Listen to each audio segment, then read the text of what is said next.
안녕하세요. 커피앤톡입니다. 오늘도 와주셔서 감사드리고요. 오늘 소개해드릴 사연은 전화 한 통으로 사례자님과 사례자님 어머니께서 기적을 느꼈다는 사연인데요. 그럼 바로 사연 읽어보겠습니다. 안녕하세요. 저는 41살 여자이고 아직 결혼은 하지 않은 미혼 여자입니다. 현재는 제 개인 공방을 운영하며 제가 직접 만든 팔찌나 반지나 귀걸이 이런 액세서리를 팔고 수강도 하고 있어요. 제가 이렇게 늦은 나이까지 결혼을 하지 않은 이유가 있습니다. 저희 엄마 때문인데요. 저랑 저희 엄마는 30여 년 전 아버지를 잃었습니다. 아니 정확히 얘기하자면 아빠를 뺏긴 거나 마찬가지죠. 아빠가 다른 여자랑 살겠다며 집을 나가버렸거든요. 그것도 아주 처참히 저희 두 모녀를 짓밟고 나가셨어요. 41살이 된 지금도 그때의 장면이 잊혀지지가 않아요. 아빠의 상간녀에게 무릎을 꿇은 엄마, 제발 한 번만 살려달라며 애아빠는 두고 가라고 했던 엄마, 그런 엄마의 모습이 아직까지도 기억에 남았죠. 근데도 아빠는 그런 엄마를 비웃듯이 발로 밀며 구질구질하게 왜 이러냐고, 그만하라고, 가진 거 없는 너랑 같이 사는 거 이제는 질렸다고 하며 등을 보이시고 떠나셨어요. 아무것도 남기지 않은 채 말이죠. 아빠가 떠나고 난 뒤로 엄마는 생활 자체를 못하셨어요. 폐인이라는 말이 어울릴 정도로 집 밖에 나가지 않으셨고 밥을 먹지도 잠을 자지도 않으셨거든요. 저는 그런 어린 나이에 모든 걸 다 짊어지고 생활을 해야 했어요. 아빠의 부재 그리고 엄마의 무기력함을 제가 다 견뎌야 했거든요. 근데 그랬던 엄마가 저를 보고 다시 일어나시더라고요. 엄마는 위대하다고. 한 번은 제가 열이 40도가 넘고 계속 토를 하고 진짜 이러다 죽겠구나 싶을 정도로 아팠던 적이 있었어요. 눈앞이 캄캄해 몸을 가누질 못했는데 그런 절 보고 엄마가 저를 들쳐업고 맨발로 병원에 뛰어가셨어요. 본인 발은 다치는 거 생각도 안 하고 딸이 아프니 무작정 병원부터 가신 거죠. 전 장염이었는데 사실 그 전날 제가 배가 너무 고파서 곰팡이가 쓴 사과를 도려 먹었거든요. 의사 선생님은 계속 뭘 먹었냐고, 엄마한테도 대체 뭘 먹인 거냐고 하시는데 저는 엄마한테 혼이 날까봐 말을 못하고 있었어요. 근데 이러다가 큰일 난다는 의사 선생님의 말씀에 사실대로 말씀을 드렸죠. 그러니 화를 낼 줄 알았던 저희 엄마가 저를 붙잡고는 대성통곡을 하시는 겁니다. 엄마가 미안하다면서요. 그날 이후 엄마는 손에 잡히는 대로 일을 하셨어요. 녹즙 배달이며 식당 서빙이며 안 해본 일이 없으실 정도로 일만 하고 사셨죠. 그렇게 30년 넘게 산 지금 반지하 새방에서 좋은 집은 아니지만 최근에 지어진 빌라로 이사를 가게 되었고 저도 안정적인 직업을 갖게 되었죠. 엄마랑 저랑 둘밖에 없었지만 행복했습니다. 엄마는 매번 저한테 입에 달고 사시는 말씀이 하나 있으세요. 좋은 남자 있으면 엄마처럼 살지 말고 결혼하라는 말씀이시죠. 심지어 엄마는 저 결혼하면 돈을 주겠다고 장롱 안에 10,000원, 50,000원, 뭐 1,000원까지 모아두셨어요. 그렇게 모아둔 돈이 꽤 많이 되었죠. 맨날 절 보며 미양아, 이 돈 빨리 가져가. 너 시집가면 준다니까. 너는 이 돈이 탐나지도 않니? 하시곤 했죠. 그런 엄마한테 저도 엄마, 나 시집 안 간다니까. 평생 엄마랑 둘이 살 거야. 우리 저 돈으로 그냥 여행이나 가자. 하곤 했어요. 이런 삶도 나쁘지 않았습니다. 행복했어요. 이랬던 저희 모녀에게 생각지도 못한 일이 생기고 말았죠. 며칠 전부터 저희 집 앞에 웬 남자가 한 명 왔다 갔다 하는 겁니다. 제 눈에 띄인 것만 벌써 3번 정도였죠. 기분이 좋진 않았지만 그럴 때마다 후다닥 공동 현관 비밀번호를 누르고 집에 들어가곤 했어요. 그러다 한 번은 오랜만에 엄마랑 퇴근 시간이 맞아 같이 퇴근을 하려고 엄마가 일하시는 식당에 가서 같이 퇴근을 했어요. 근데 몇 날 며칠 저희 집 앞에 서성거리던 남자가 또 저희 집 앞에서 서성거리는 겁니다. 이번에도 똑같은 옷차림이어서 알 수가 있었죠. 얼굴은 번거지 모자로 눈까지 다 가려서 보이지도 않았고 두 손은 잠바주머니에 푹 찔러놓고 있는데 차마 집으로 들어가는 발이 떨어지지가 않는 겁니다. 저는 엄마한테 저 남자 또 있네 하곤 그냥 이따가 집에 들어가자고 했어요. 어디 카페라도 잠깐 가 있자고 했죠. 그러니 저희 엄마가 그때 네가 말한 사람이 저 사람이니? 아니 도대체 누군데 여기서 얼쩡거리는 거야? 가서 누구냐고 물어나 봐야겠다 하며 그 사람한테 간다고 하는 겁니다. 저는 그런 엄마 팔을 붙잡고 엄마, 아유 겁도 없어. 그냥 잠깐 다른 데 있다가 오자고. 아무리 아줌마지만 요즘이 어떤 세상인데 겁도 없이 그래. 빨리 있다가 오자 하니 원래 아줌마랑 엄마는 강한 법이야. 무슨 이유로 저러고 있는지만 물어보면 되지. 아니 집 놔두고 어딜 가자는 거야. 너는 여기서 있고 엄마가 물어볼게. 하며 제 손을 뿌리치고 그 사람을 향해 걸어가는데 둘이 한참을 얘기하더니 그 남자가 쓰고 있던 모자를 벗었고 모자를 벗은 모습엔 머리털이 하나도 없는 모습이었습니다. 엄마도 그 남자를 보고는 소스라치게 놀라며 뒷걸음질까지 치시는데 저는 그런 엄마를 향해 엄마! 소리와 함께 뛰어갔어요. 그러니 엄마가 저를 붙잡으시며 빨리 집에 들어가자고 하시는 겁니다. 저도 그 남자를 한번 힐끔 쳐다보고는 알겠다고 얼른 들어가자고 했어요. 그 남자분은 딱 봐도 60은 넘어 보이는 분이셨어요.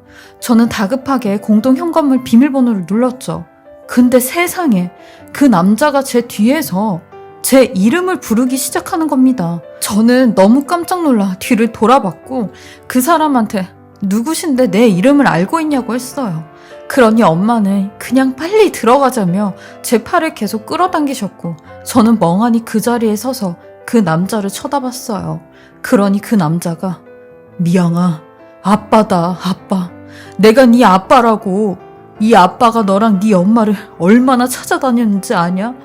아이고 감사합니다. 내 딸 미양이를 이렇게 다시 보게 될 줄은 꿈에도 몰랐는데 아이고 감사합니다. 라며 제게 다가오는데 저는 순간 어디 뒤통수를 한 대 맞은 기분이었고 엄마랑 그 아빠라는 사람을 번갈아 가며 도대체 이게 무슨 말이냐고 했어요. 그러니 엄마도 아무 소리를 안 하시고 고개만 푹 숙이시는데 저 사람이 아빠가 맞았나 봐요. 엄마와 저를 버리고 다른 여자랑 살겠다고 나갔던 아빠였습니다. 그 사람은 울면서 제 손을 잡으려고 했고 그걸 본 엄마가 중간에서 그 손을 탁 내리치시며 어딜 잡아? 당신이 뭔데 우릴 미양이를 잡아? 그리고 왜 미양이가 당신 딸이야? 몇십 년 동안 우리 둘 버린 주제에 무슨 낯짝으로 우릴 찾아와? 도대체 무슨 낯짝으로 우릴 찾아왔냐고? 당신이 미양이한테 아빠라고 할 자격이 있어? 당신은 그럴 자격도 없어. 왜? 이제 당신 나이 들고 그 반반했던 얼굴값도 못하니까 본처한테 왔니? 딴 여자 좋다고 나갈 때는 언제고 이제 와서 우릴 찾아와? 왜 왔어? 왜 왔냐고? 하니 그 아빠라고 하는 분이 하염없이 눈물만 흘리고 계시는 겁니다. 엄마는 그런 아빠한테 내 앞에서 사라지라고 2번 다시 찾아오면 그땐 경찰에 신고할 거라고 아빠 어깨를 막 밀치셨어요. 그러니 아빠가 맥없이 픽 하고 쓰러지는 겁니다. 그러면서 손으로 땅을 내리치시는데 여보, 내가 이렇게 땅을 치고 후회를 해. 내가 미쳤었나 봐. 이렇게 조강지쳐 두고 내가 잠시 돌았었어. 이 나이 되니까 알겠더라고. 당신한테 씻을 수 없는 상처를 남겼다는 걸.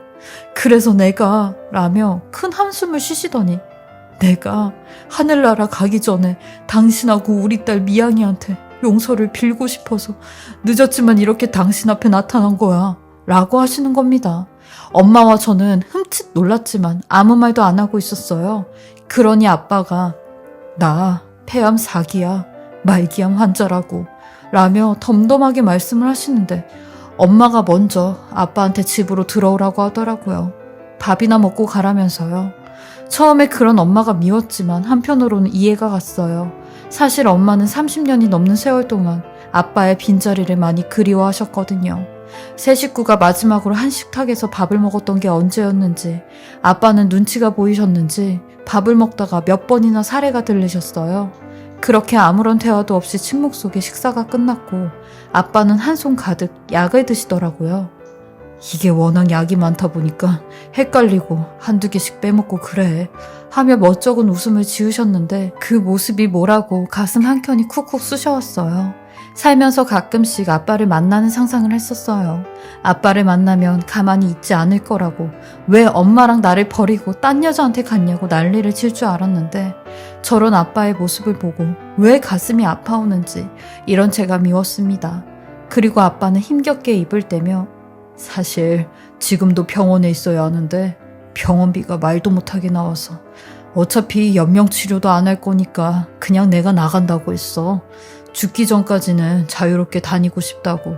그렇게 병원에 나왔는데 그동안 모아둔 돈도 없고 살던 집까지 팔아서 병 고치는 데 쓰고 나니까 갈 데가 없더라고. 그렇게 병원에 나와서 한참을 멍하니 서 있었는데 내가 벌을 받는구나 싶었어. 당신하고 미양이한테 했었던 행동으로 이런 벌을 받는구나 했지.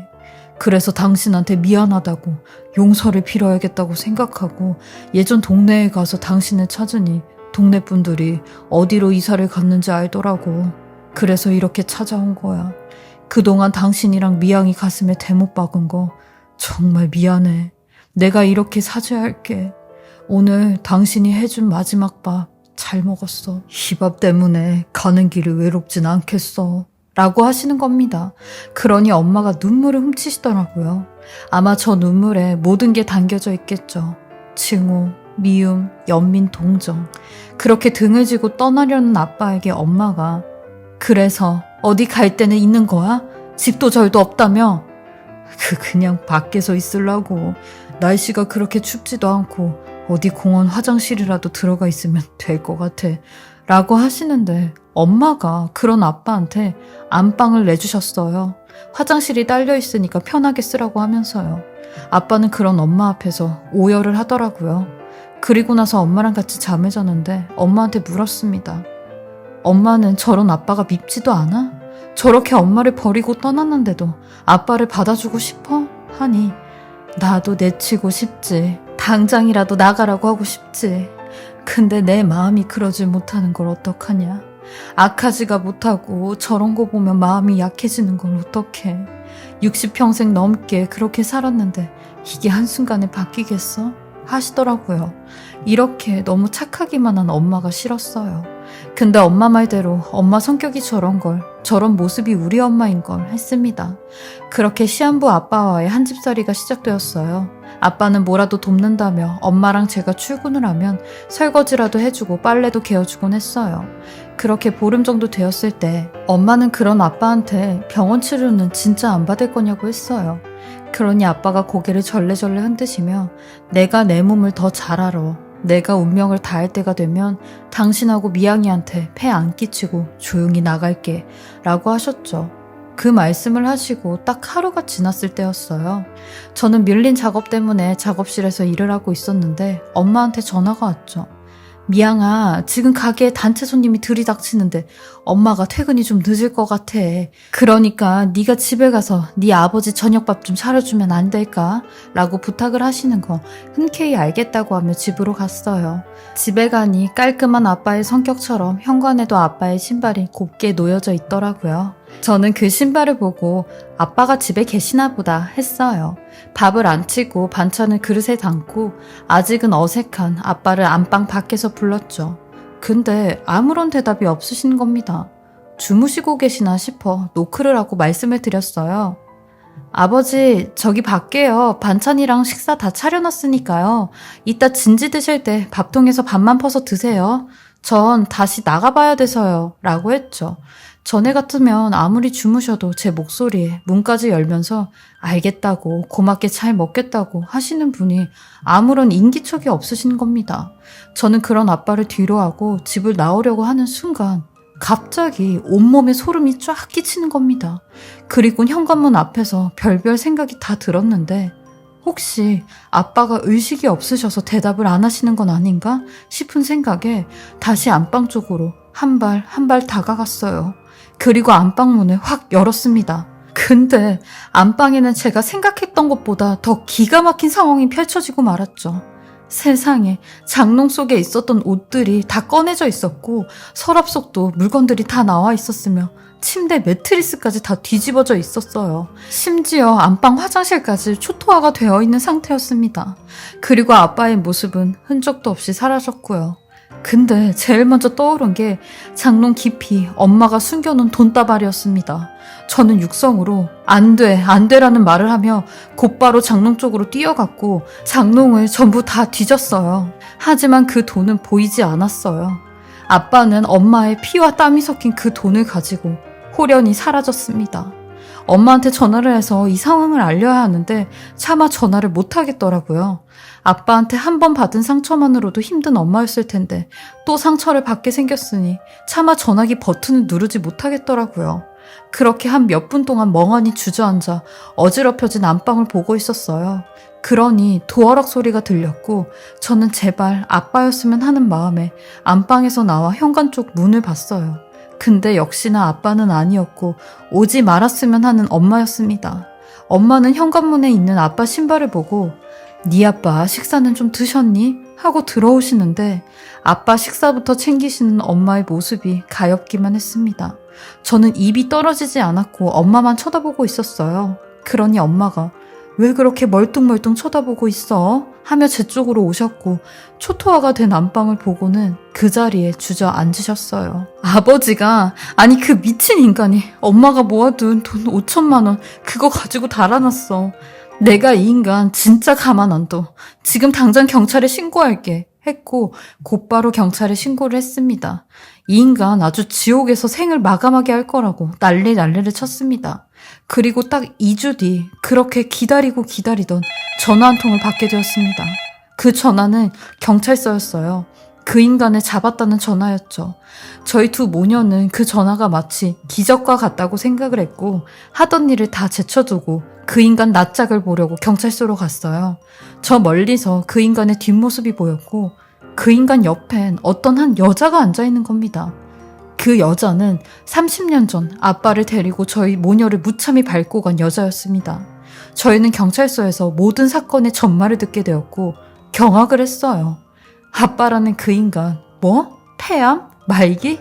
그 사실은 전부 다 거짓말이었고 그 상간녀랑 같이 있는 재산 없는 재산을 전부 다 비트코인에 투자를 했는데 그 재산이 다 날라갔대요.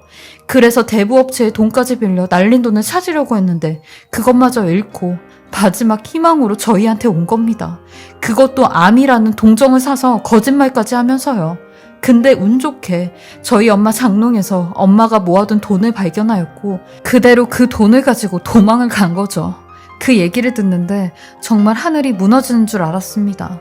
그러면서 아빠라는 그 쓰레기는 저희 모녀 앞에 무릎을 꿇고 제발 합의 좀 해주면 안 되겠냐고 보름같이 같이 산 정이지 않냐는 개소리를 해대는데 저희 모녀는 뒤도 안 돌아보고 그 인간 절도와 사기로 고소를 했습니다.